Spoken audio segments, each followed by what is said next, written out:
Les Girondins de Bordeaux ont assuré l'essentiel lors de cette affiche contre Caen, le deuxième contre le 6e de Ligue 2 BKT. Un seul but dans cette partie marqué dès la 16e minute.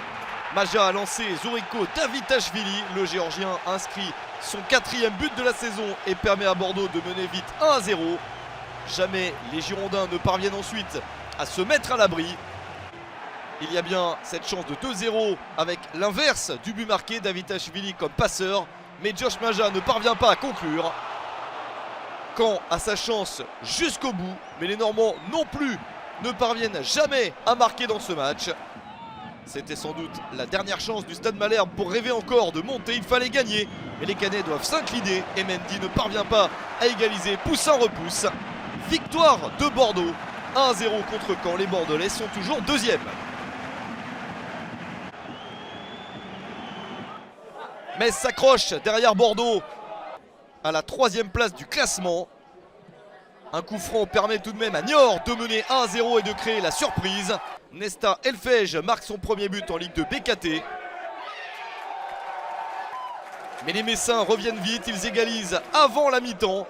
Penalty obtenu par les Lorrains, transformé par Georges Mikotadze à la 45e minute, le 21e but de la saison pour l'international géorgien.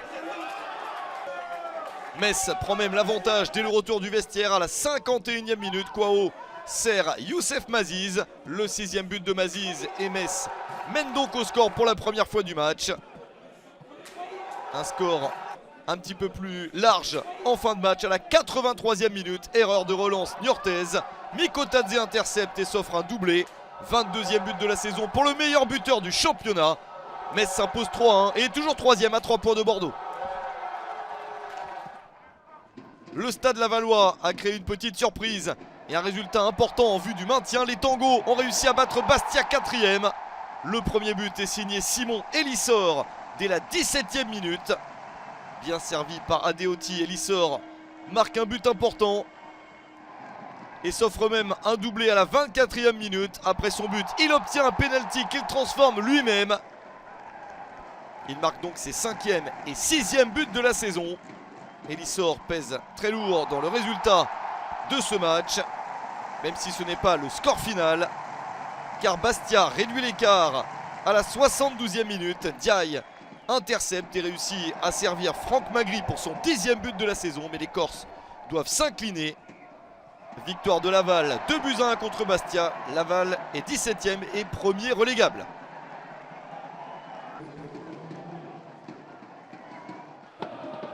Sochaux est en train de glisser au classement.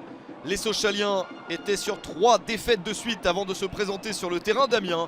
Il y a bien des chances de marquer avec notamment Gaëtan Weisbeck. Et ça ne passe pas pour les Lionceaux. Régis Gürtner sauve Amiens. Les Amiénois sont également en difficulté avec une victoire sur les 8 derniers matchs, mais parviennent à marquer le seul but de la rencontre à la 76e minute. En 3 temps, le ballon termine au fond des filets grâce à Georges Ilenikena.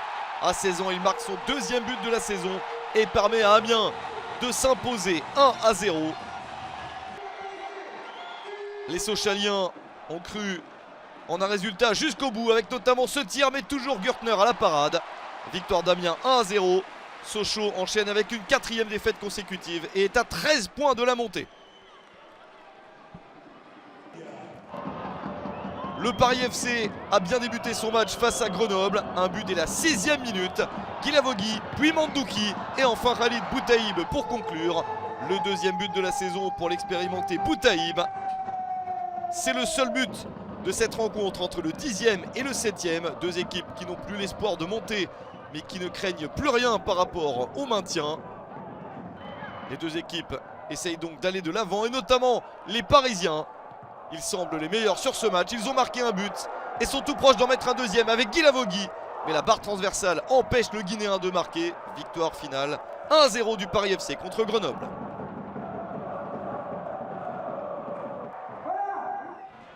Match très disputé et très spectaculaire entre Pau et Quevilly-Rouen. Une rencontre importante pour les Palois.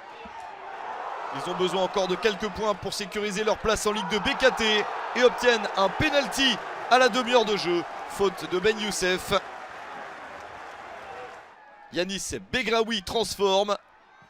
1-0 pour Pau, 7e but de la saison pour Begraoui.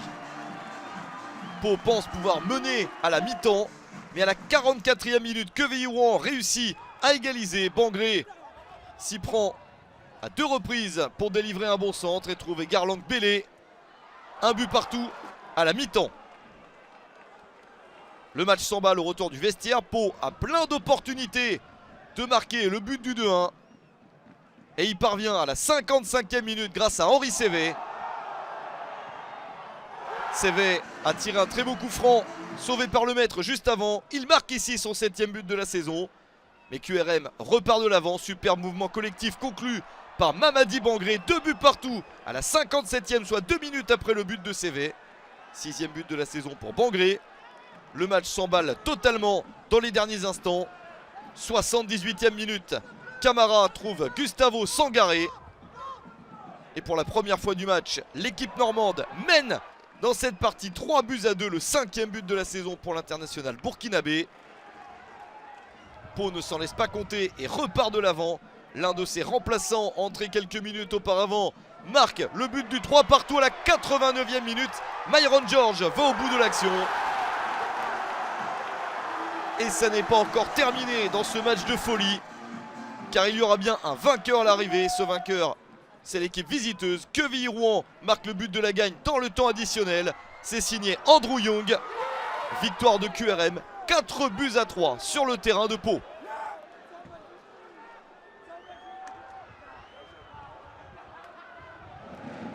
Saint-Etienne se fait surprendre en début de match par Guingamp. Les Stéphanois doivent s'incliner sur le but d'Amani El Ouazani à la 12e minute, son 6e de la saison. Les Bretons sont bien partis. Mais Saint-Etienne réagit assez vite. Égalisation des Verts à la 21e minute grâce à Aymen Mouefek et son premier but en Ligue 2 BKT. Juste avant la pause, Guingamp reprend l'avantage. Un superbe but signé Gaëtan Courtet, son 7e de la saison. Les Bretons mènent à la pause. Saint-Etienne est patient et renverse le score à la fin du match. Les Verts égalisent à la 82e minute grâce à Mathieu Cafaro. Il s'y reprend à 2 fois pour battre Youfegan, le gardien de Guingamp, qui remplace Basilio suspendu. 2 partout. Et à la 88e minute, Saint-Etienne réussit à s'imposer grâce au centre de Kunku pour trouver Ibrahima Wadji et son 10e but de la saison. Victoire de Saint-Etienne, 3 buts à 2 contre Guingamp. Saint-Etienne remonte tout doucement au classement et est désormais 10e.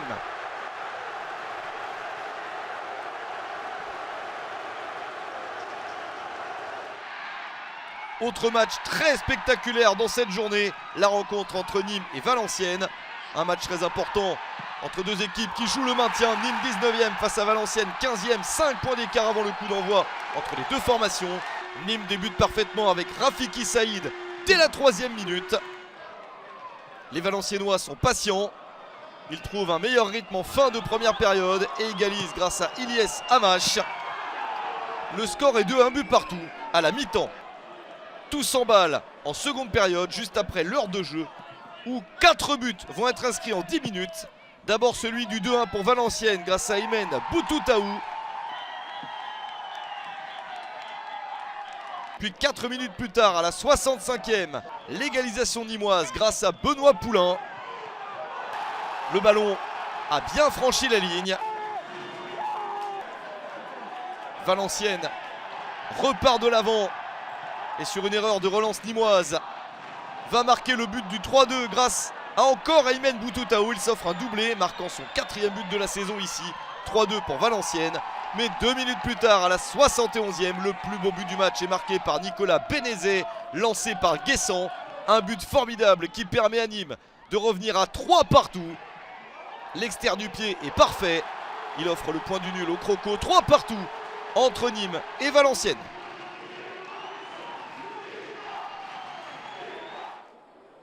On termine par ce match entre Annecy et Dijon. Match capital pour le maintien entre le 16e et le 17e. 3 points d'écart avant le coup d'envoi.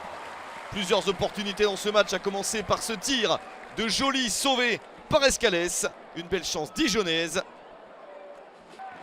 Annecy réussit à marquer le but du 1-0 à la 86e minute grâce à Alexis Bosetti et son 5e but de la saison. Les Annéciens pensent tenir une victoire précieuse. Mais Dijon a retrouvé le moral ces derniers temps après 2 victoires et 2 matchs nuls. Encore un point pris par les Bourguignons grâce à ce superbe tir de Brian Soumaré pour son 6e but de la saison. Score final, 1 but partout. Annecy est toujours 16e et premier non relégable et Dijon est 18e. «